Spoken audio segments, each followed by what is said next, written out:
ноември обикновено са такива сутрините. Мъгливо и студено. И това ми дава сигнал, че сезона вече, силният сезон вече е към края си. Все пак обикновено и традиционно отивам да опитам някои по-дълбоки места като за последно, без особени надежди, защото по-вероятно е рибите да ги няма вече там.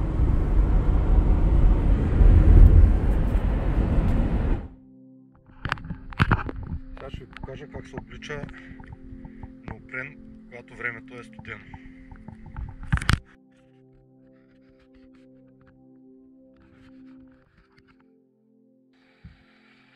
Първо, как го правя аз поне? Първо слагам шампуан или балсам по-добре.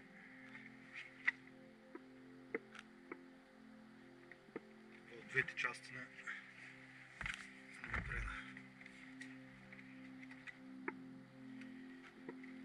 Ако имате приготвена топла вода с шампуан в едно шише, също става по-лесно е.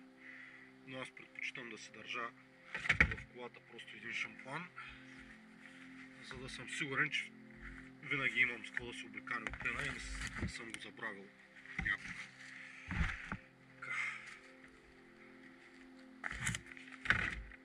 Най-важното е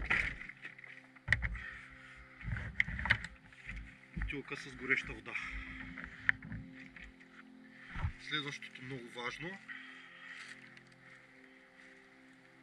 това пончо.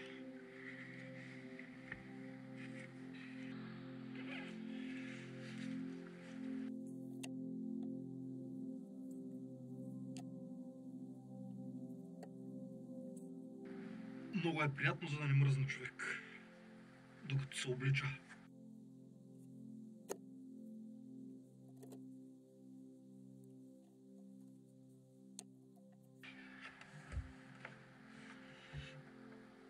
Хващаме крачолите на неопрена отдолу, за да не изтича водата. Правим си тук дупка, която да напълним горещата вода. Пълним. Затваряме горния отвор и хубаво разклащаме.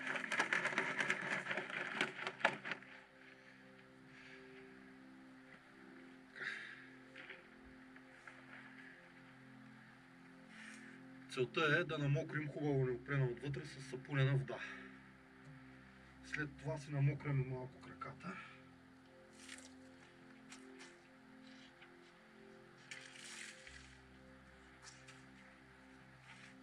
И обуваме неопрена.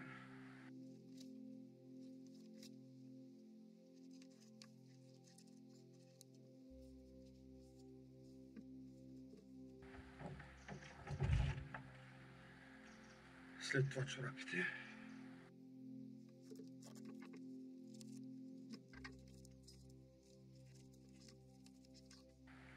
Аз си обувам направо и обувките.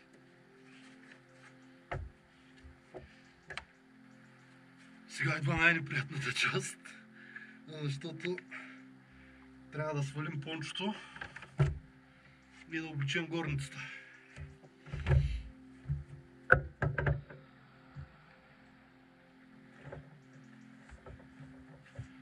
Също затваряме отворите, наливаме топла вода. Вече можем да я приберем водата, с която в последствие, като излезем измръзнали, ще се стоплим.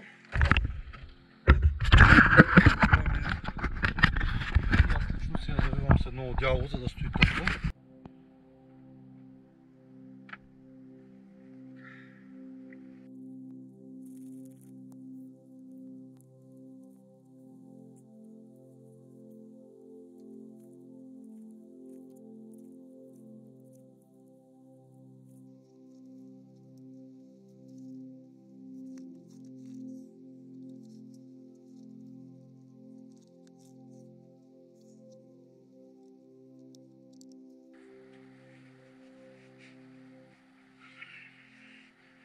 И може да се каже, че сме готови. Когато е студено, бързо слагам бонето, за да не ми е студено на главата.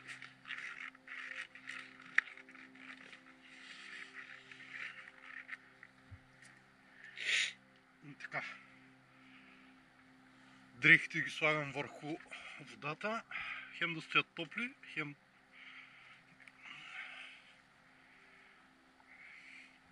и да помогнат водата да не изтива. И сега остават ръкавиците.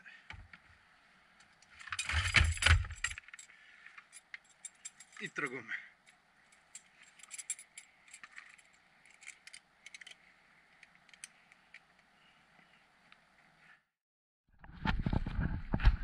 Ето как му посреща есенното море.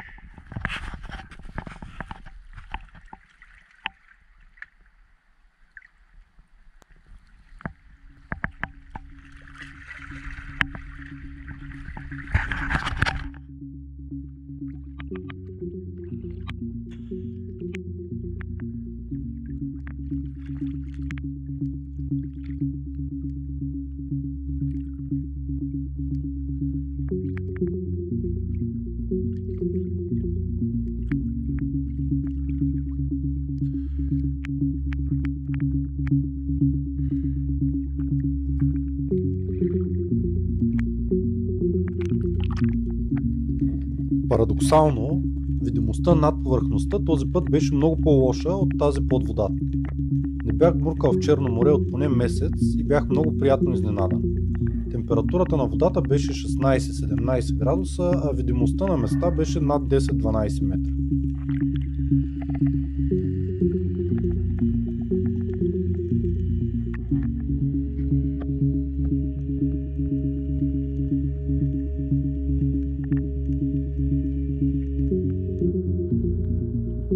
Още на първите няколко гмуркания започнах да виждам и първите врани. Някога по една, а друг път цели семейства.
Врани имаше по целия риф.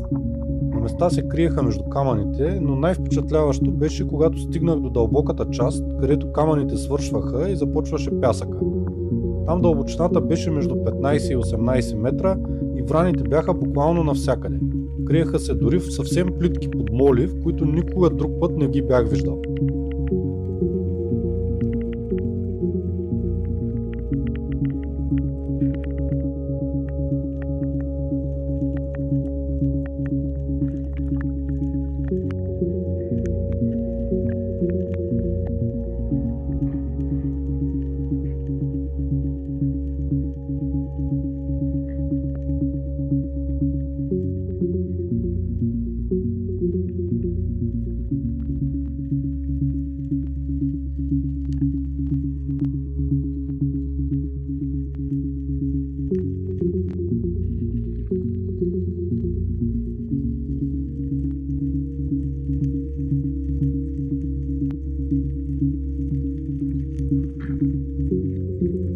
Както обикновенно, не бързах да стрелям.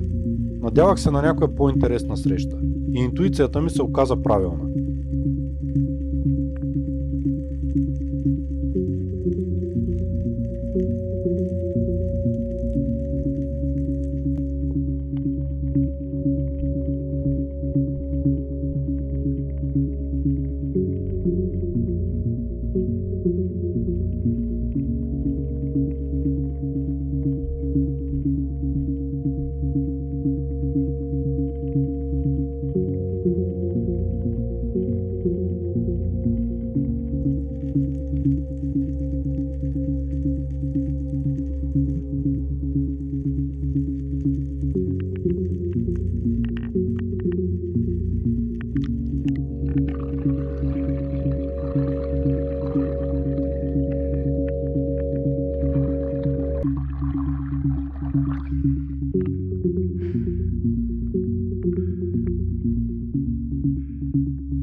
Това 3 последователни пъти на това място и 3 пъти ги виждам и нито веднъж не мога да го хвана. Ще пробвам още едно буркане сега. Да видим.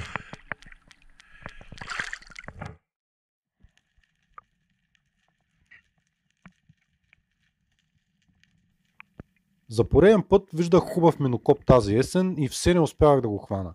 Явно не съм и на късмет тази година. Направих още няколко гмуркания с надеждата да се върне, но на празно. Теглих му една на ум и реших да се фокусирам изцяло върху враните. Поне да си хвана някоя риба. Стига само съм ги разглеждал.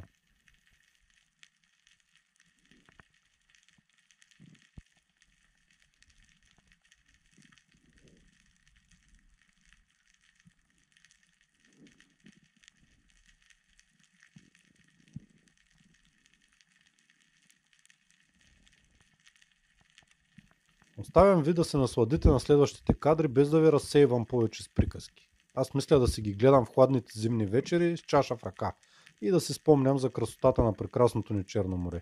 Съветвам и вас да постъпите като мен.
Морето днес доста ме изненада. Очаквах, както казах по-рано, очаквах да няма нищо интересно в дълбокото. Мислех, че ще е вече студено и ще се подготвяме за зимно море. А то се оказа, че има много риба, основно врани, които бяха на места, където никога не съм виждал. Просто през всеки 5 метра имаше врани на границата между пясъка и камъните, което е чудесно, защото явно сезона продължава и няма да бързаме да заземяваме екипировката. Айде, толкова от мен.